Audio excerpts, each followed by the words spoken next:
Okay.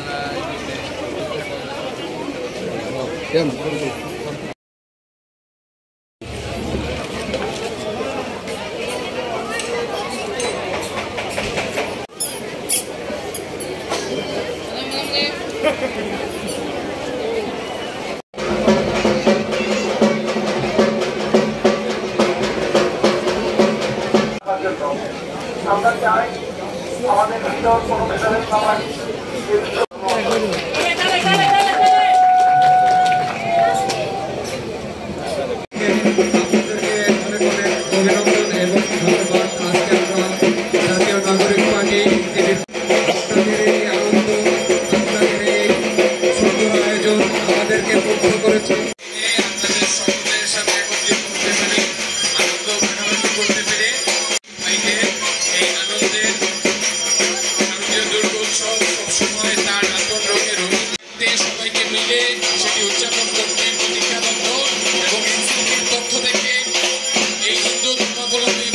আনন্দ উৎসব হয়, তেমনি এই শারদীয় দুর্গা পূজার দিনেও এই সাভারের মাটির প্রতিটা ঘর, প্রতিটা পরিবার এরকম আনন্দ উৎসবে মেতে উঠুক। এবং আমরা হিন্দু মুসলমান আসছি, আমরা আমাদের পক্ষ থেকে সামান্য উপহার নিয়ে আপনাদের সামনে উপস্থিত হয়েছি এবং মূলত এই সম্প্রীতির বাণী আপনাদের প্রতিটা ঘরে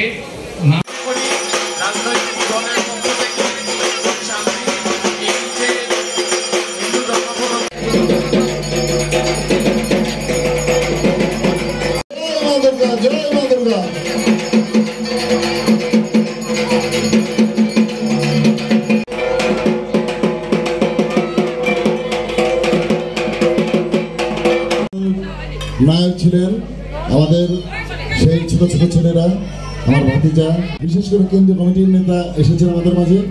আমরা বলবো সাভারে যারা যারা দায়িত্বে আছে সবার সাথে আমার কথা হয়, বিশেষ করে ওর সাথে আমার সবসময় কথা হয়।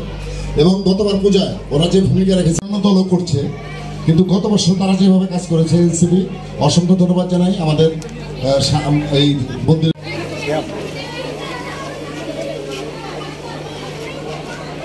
ওকে, থ্যাংক ইউ। আপনাদের মা বোনেরা যারা আছেন সবার কাছে আমি প্রার্থনা চাই যে আমাদের এই একটি অনুকূল পরিবেশে সকল ধর্মাবলম্বীর জন্য একটি সম্প্রীতিমূলক এবং অন্তর্ভুক্তি, কোনো বর্ণ লিঙ্গের কোনো ভেদাভেদ থাকবে না। সেখানে সকল ধর্ম বর্ণের মানুষ মানুষের মতো জীবনযাপন করবে, নাগরিক নাগরিকের মতো জীবনযাপন করবে, খায় না। এখন মানুষের চিন্তা ভাবনা হচ্ছে তাকে নাগরিক হিসেবে যে যারা ভালোবাসতে পারবে, যে রাজনৈতিক দল নাগরিক ধর্মাবলম্বী বা আমরা এখানে বেদে পাড়া দেখি, সেখানে শুধুমাত্র ভোটার হিসেবে বুঝে যে ভোটার হিসেবে আমাদেরকে ভোটের 2 দিন আগে শুধুমাত্র গুরুত্ব দিলে হবে না, ভোটের পরেও এমনকি সাধারণ সেই সময় আপনারা আসবেন, সেই সময় আপনাদের জন্য দোয়া করবো। ধন্যবাদ। আমাদের পরে শুরু করো প্রদীপ।